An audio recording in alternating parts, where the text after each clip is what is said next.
And most marketers and leadership don't understand email deliverability. And that's where it's key in getting them to recognize this is a priority. This has to be a priority. And if there's anything I can definitely say to your listeners, that it's got to be a priority no matter what. You just have to make sure that you're influencing those people bottom up.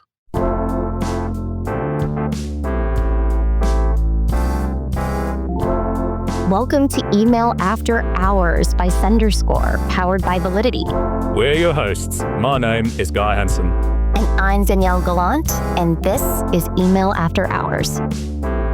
On today's episode, we are going to dig into the nitty-gritty of ESP migrations. It is a topic that strikes fear into the hearts of even seasoned email marketers, and for good reason. Even the simplest email programs, it's hard to make an ESP change. It's highly complex, from selecting a new provider, working out what your infrastructure is going to look like, IP warming, that actual process. It is hugely time intensive, and it requires careful planning and thoughtful execution. It can also have a business critical impact on revenue if it goes wrong. That's right. We are joined by Craig Hood, and we're going to draw on 10 years of experience running email at AstraZeneca, including how he survived an ESP migration in a highly regulated industry. Craig, not the first time you've joined us at Validity, but I think it's your first appearance on Email After Hours. It's such a pleasure to have you with us. Welcome to the show. Thank you very much. Yes, it is the first time, but I have been interacting with you guys for a long time now, and I've been looking forward to this opportunity. Welcome to the podcast crew now. You're part of the Email After Hours crew now. And before we get into the topic, and we always have an icebreaker question. This one is going to seem a little bit off topic, but Guy and I have been kind of teasing each other with this one for a little while. So I swear, bear with me. Craig, question to you. If email deliverability or email marketing were a pizza, what pizza would it be? I say pepperoni because it's very spicy when it comes to trying to get through all the challenges associated with it. It's a good answer, Guy. What about you? You know, I've thought about this. I think I'd probably go with a Napolitana and, the traditional Italian version, sort of quite frugal on the ingredients so that you can really tease out that taste experience. Thin crust because you don't want to sort of overwhelm. I feel in that kind of direction, Danielle. What about you? Okay, so I've been waiting as probably too long to say exactly what my email marketing pizza is. Okay, I think I order pizza in the exact perfect fashion to answer this question. When I order a pizza, I get two sides. So completely different toppings on either side. So it's segmented. Each side is customized, so it's personalized. And then I always get the crust well done, obviously, because we want the email campaigns to be well executed. So there's my very long-awaited answer on my email marketing pizza for you, Guy. I hope it was as good as I hoped it would be. Craig, I think it's fair to say that AstraZeneca's email program is quite complex. And I was wondering, just to frame today's conversation, if you could walk our listeners through some of those complexities. Sure, no problem. AZ has 20 plus different markets using multiple ESPs. The US market has not only headquarters to healthcare professionals, but they also have headquarters to consumers, which then complicates things even more because an HCP email address is maintained differently or lasts shorter than what you would see in a consumer, because most consumers get an email address and they just stick with it forever, where a healthcare professional has a journey of their email address to where they're still the same person, but they've moved from their initial graduating from college and working in a hospital to then going into their own practice, going to combined practices, maybe even go back to a hospital. So it's a a lot less shorter of a journey for an email address for that particular hospital or that healthcare professional. And then even with that, there comes a change of they don't necessarily share it with everybody that it's changed.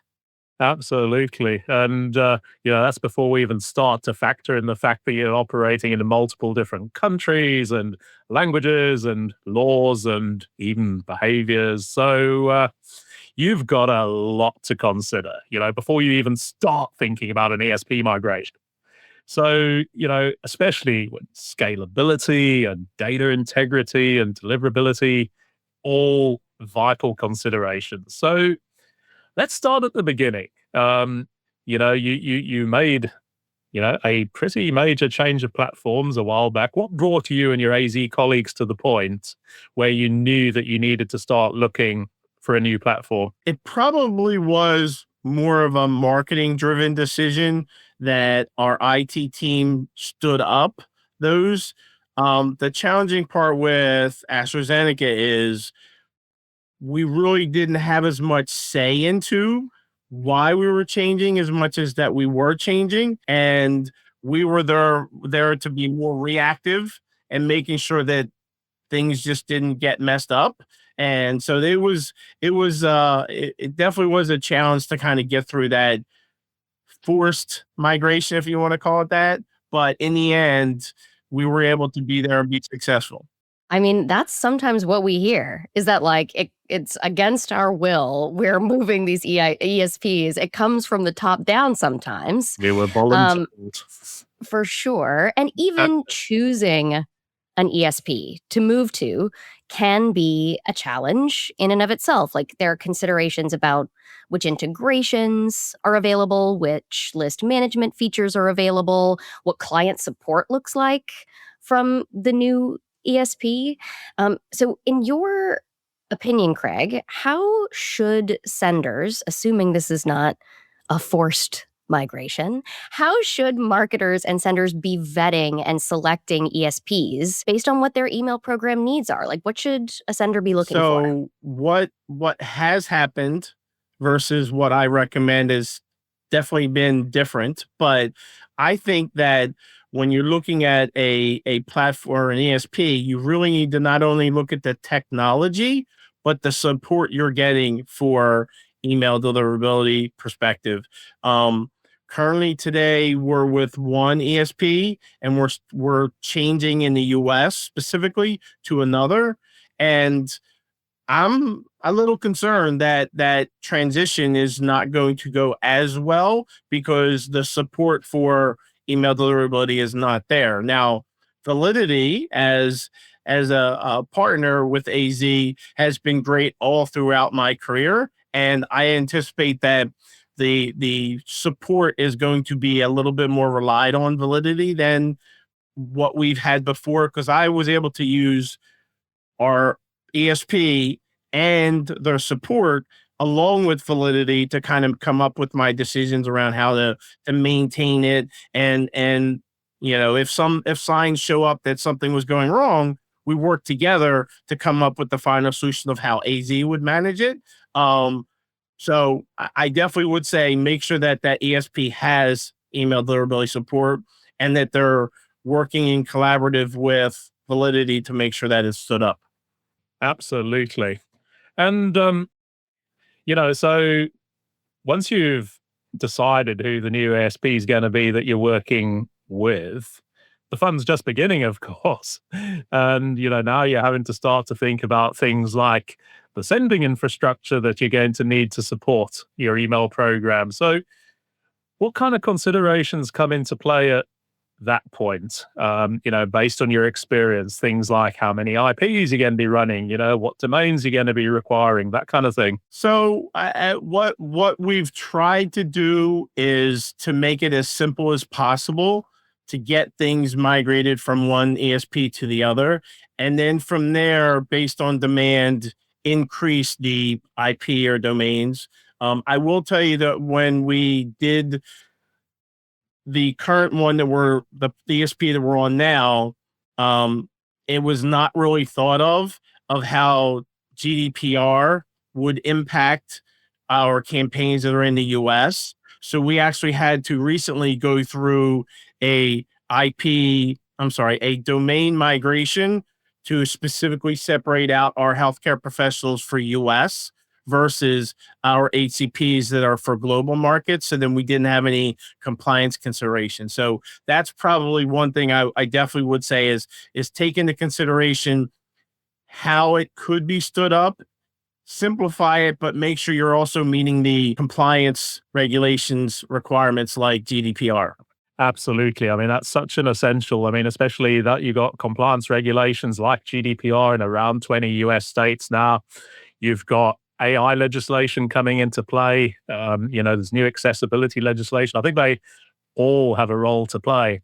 I actually wanted to ask you a little sidebar question here, Craig, because I mean, your job title is email and SMS. And sometimes we neglect that second part. But was your SMS program also a consideration when you made this move? And unfortunately, it was not. But I will tell you that when I say SMS, it's really been just SMS in the US. And as much as I would have liked to enhance or grow the global markets, there was always some challenges within each market as to whether the appropriate codes, short code, long code, 10DLC was allowed. And a lot of the markets, when they asked IT, hey, we want to do this, they never really look into what's available. And that's where it tends to be a little bit more complicated. But in terms of US, we've enhanced it from I think it was 3 initial SMS campaigns that we migrated for 3 different brands to over 12. And we've done gamut of SMS, MMS, 10DLC. So it was again not planned, but I know that this new migration that's going to be coming up in 2026 will include SMS globally. So I'm interested in seeing how it's going to be. And now that the stage has been set, an ESP has been chosen, against your will or not, the infrastructure has been set up, we get to the actual warm up. And Guy and I have created our fair share of IP warming plans for different senders over the years. And we, of course, will turn to some tried and true best practices that we really abide by. So, for example, don't start your warm up on a Friday. That's just a tip from the top for everybody's sanity. Begin your warm up with recent engagers, low volumes, etc. Right?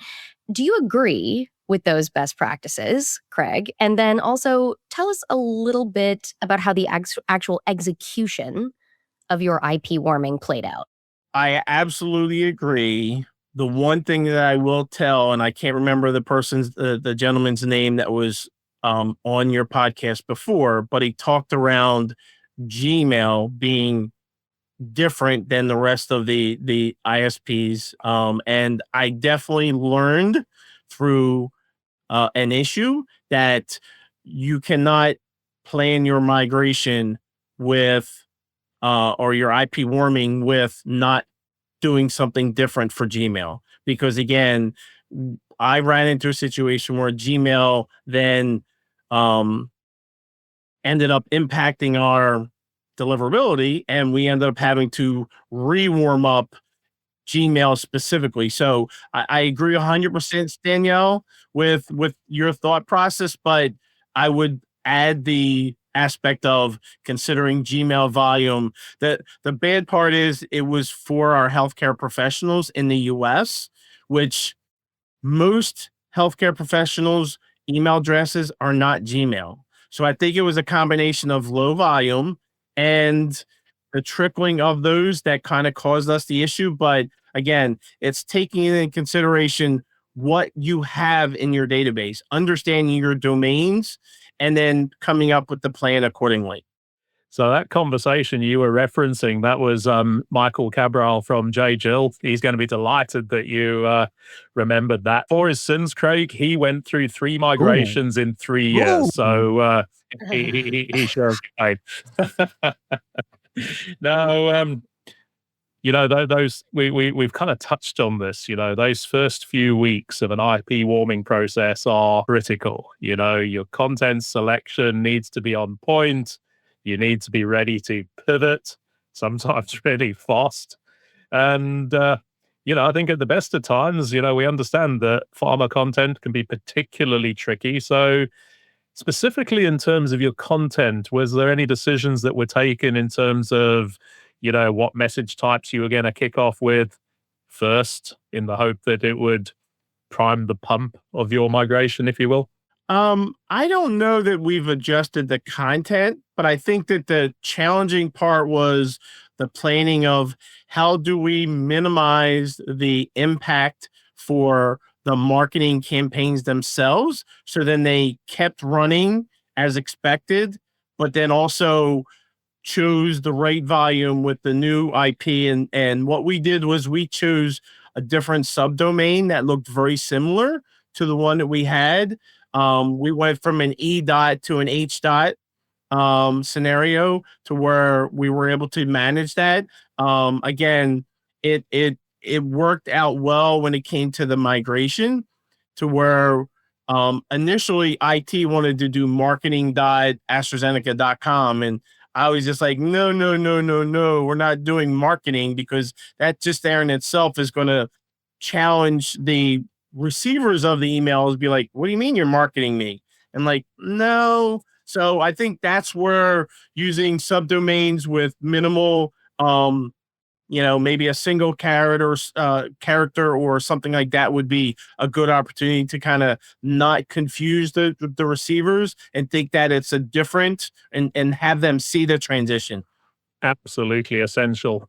I wanted to put in a little sidebar comment before we sort of come back to the migration conversation, but just curious to sort of hear your thoughts in terms of any other content challenges which are perhaps unique to the pharma industry. I know that when we were preparing for today's conversation, you had some interesting thoughts and observations to share around, the increasing role of artificial intelligence, where it touches this conversation. Anything to share with our listeners there? So I think the approach AZ has taken with artificial intelligence has been around the ability to establish content quicker and stand up the actual content, multiple versions of the content for the marketers. One thing that AZ has had in the past is you have an agency designs the content and then you hand it off to the marketers and the marketers tweak it. Then we build it in HTML, make sure it renders correctly, and then take it through our own med legal review process. And that's a lengthy amount of time it took to get us through that.